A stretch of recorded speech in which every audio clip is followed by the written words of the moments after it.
is all about LeBron James. LeBron is going to continue his NBA career and has informed the Lakers that the franchise can move on without him because he's going to be playing elsewhere 2026-2027 season. LeBron came to that conclusion that he wanted to continue playing, quote, meaningful, competitive basketball. Shams, want to start with you here this morning. What is the latest with LeBron James?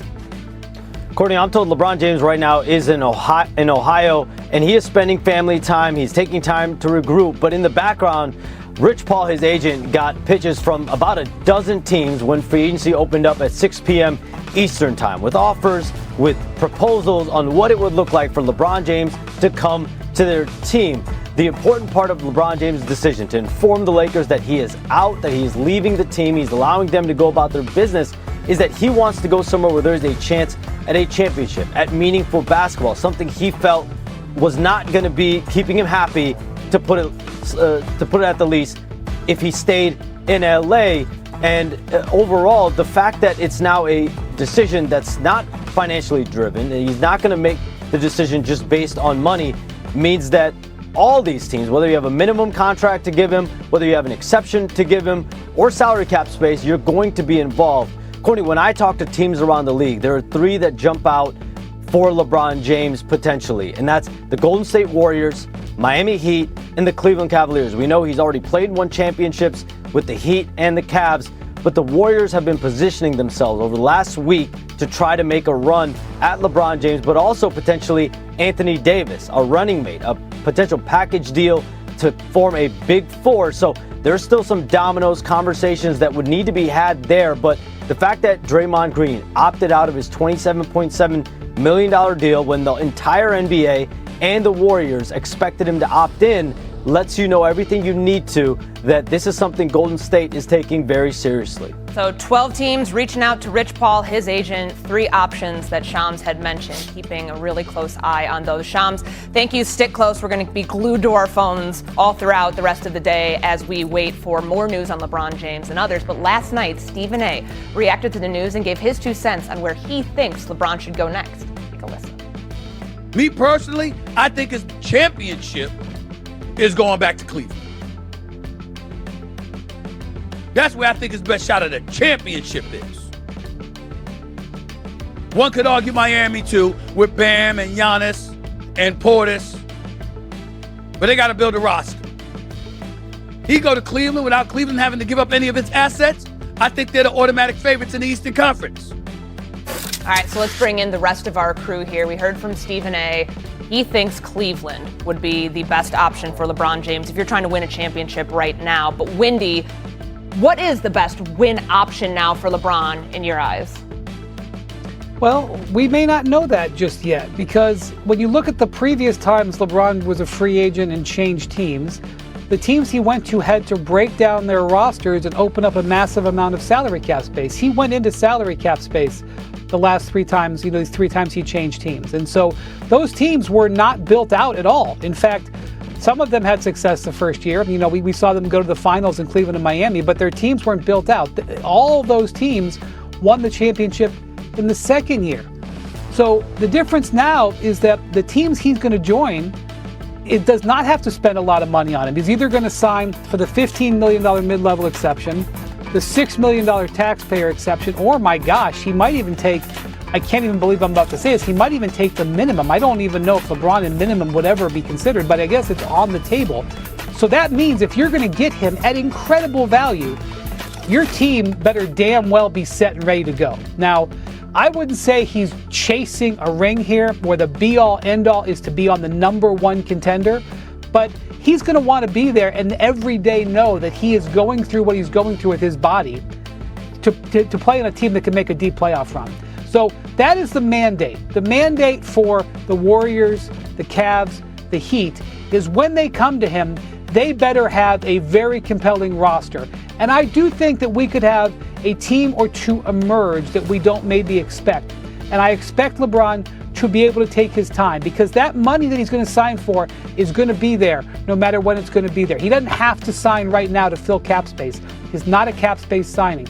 So he has the luxury of chilling and waiting and letting those teams improve their case that they present to him. Yeah, I mean, the idea, Vince, of a $4 million veteran minimum contract for LeBron James is a little hard to wrap your mind around right now. But so the Cavs could be an option. Is there another one that comes to top of mind for you? Well, the most fun option would be going to Golden State and playing with Stephen Curry and Draymond Green and maybe Anthony Davis and playing with the Warriors. And that sort of destroys the mystique of those two guys as competitors, right?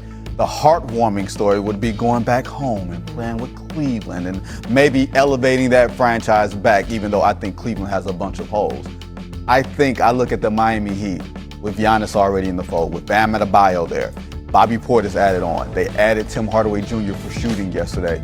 Trusting the infrastructure of Eric Spoelstra and Pat Riley, what they've been able to do. They always find the Max Struses and the Gabe Vincents and the Duncan Robinsons, players you can find on limited resources. Let's say you add LeBron James to that. Well, he doesn't have to be the guy. He doesn't have to be the second guy. He can be the orchestrator. He can be the shot maker. But all of the heavy lifting is going to be done by Giannis Antetokounmpo. You have to ask yourself who's going to be doing the heavy lifting in Cleveland. You have to ask yourself who's going to be doing the heavy lifting in Golden State. It's going to be him and Stephen Curry. You want to go to a lower stress situation with a higher upside. And if this is going to be a more than 1 year engagement, which we're not sure it's going to be, you want to go to a team that will have some resources to be able to add at trade deadlines and add in the offseason to get you closer. If you stay west, you got to deal with San Antonio and Oklahoma City, and they ain't going nowhere. So I feel you on the idea of Giannis as the best player that LeBron could go play with. But that fit with Miami's a little clunky. You got to admit, like when you have Giannis, Bam, and LeBron in a starting lineup, that's clogging up the paint a little bit. That's not a lot of shooting, and that is still cobbling together a roster around him. If I'm talking about a ready-made thing that fits already and acknowledging the fact that LeBron James said happiness was a part of this, I'm going to stick with Golden State. The happiest I've seen LeBron James in the last few years was playing at Team USA and doing night-night with Stephen Curry on the sidelines after the man made 1,000,000 threes against France. Like, that seemed like happiness. And also it seemed like a seamless offensive fit. Like, I'm thinking about Stephen Curry and LeBron James in that pick and roll, or doubling Steph Curry at half court and you kicking the ball to Draymond, or LeBron James in the dunker spot, or you kicking to LeBron and his 4-on-3 with LeBron with the ball in his hands. That just feels like seamless transition already. And traditionally with LeBron James' career, you think, hey, you stay in the East. It's easier to win in the East. The East is tougher this year. Like, the East might be even tougher than the Western Conference. I know OKC and San Antonio are at the top or top heavy, but you are in the mix in the West if you just go to Golden State. Wendy, you hear those two teams. What's your reaction? Yeah, I think Golden State can make a very compelling case. I mean, I don't know about them being a real team that could win the championship if he got there, but I know he would have fun. And I know he hasn't played with them before, but he's kind of played with them before because he played for Steve Kerr in the Olympics and he played with Steph. And those, man, I was around that Team USA. I loved watching them play. They had a blast together. LeBron won MVP of the Olympics, by the way. You know, he thrived playing alongside those guys. And obviously Draymond. Here's the other thing. Draymond opted out of $28 million on Monday. Draymond and LeBron are very close. I do not think LeBron lets Draymond opt out of $28 million unless he knows there's a real chance of him going there. If I were the Cavs or the Heat or anybody else, I would view Golden State as in the lead here. And so my mandate, especially Cleveland, would be, what can I do to improve my team to get ahead of Golden State in LeBron's mind? Because you know you've got a home field advantage. You know he's sitting there. He's playing your golf courses. He's down the street. That is the one thing I think is going to be compelling. Do the Cavs hold steady and say, LeBron, come join Evan Mobley, Donovan Mitchell, James Harden, and our supporting cast? Or do the Cavs go into the market and say, should we make a trade? Should we call Boston and see if we can get Jalen Brown? Does that improve our chances of getting LeBron? How does LeBron feel about that? How does Donovan Mitchell feel about it? How does James Harden feel about it? I think Cleveland has the best chance to be upwardly mobile. And I think if you're Golden State, you're worried about that. You're worried about, well, what if Cleveland goes out and makes a move? What if Cleveland goes out and tries to get Jalen Brown?